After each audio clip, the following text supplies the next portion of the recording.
wondered why some companies, or, some leaders, just seem to inspire incredible loyalty. People really get behind them. Yeah, while others, maybe with even better products, just struggle. It's a fascinating question. It really is. And the book we're looking at today has a pretty compelling idea about this. It suggests it's not really what you do that pulls people in. It's about the why. Understanding it, communicating it. Okay, the WHY.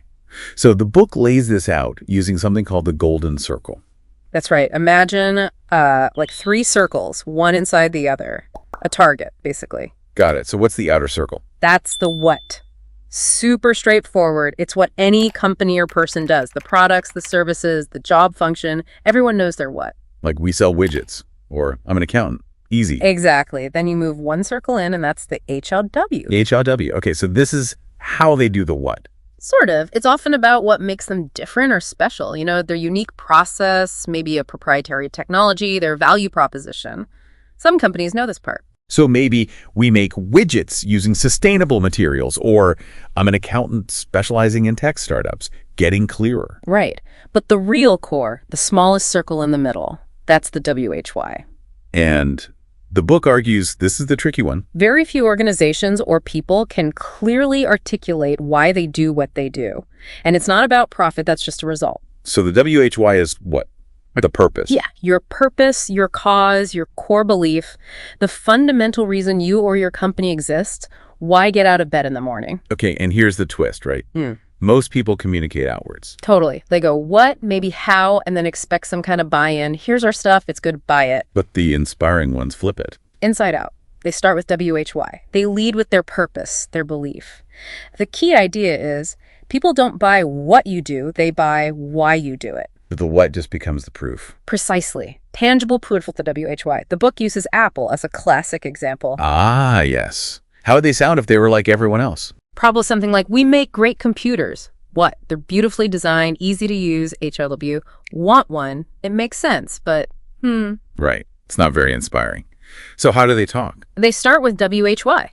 Everything they do, they believe in challenging the status quo, in thinking differently, empowering the individual. Oh, the think different idea. Exactly. And they're great computers and phones. Those are just proof of that belief. So when you buy Apple, you're kind of buying into that WHY. It feels different. I remember the first iPods versus like Creative Zen players. The perfect example. Creative said 5 GB MP3 player, that's pure what? And Apple said 1,000 songs in your pocket.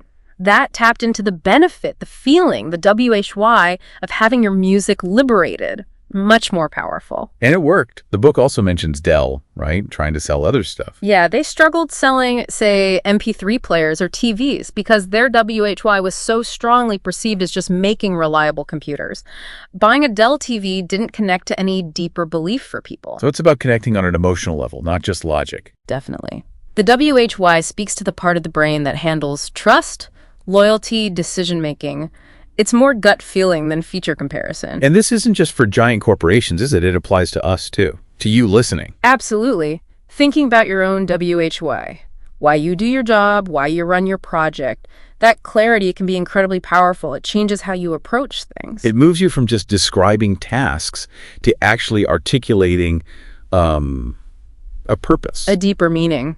And that's what resonates. Okay, so we've covered the what, the HLW, and the crucial WHY based on the golden circle from the book. It really does offer a different lens, doesn't it? It really does. It changes how you see success, motivation, leadership, everything, really. So, final thought maybe. Next time you feel truly drawn to a company, a leader, or an idea, pause for a second. Ask yourself, are they just selling you what they do, or are they connecting you to WHY they do it?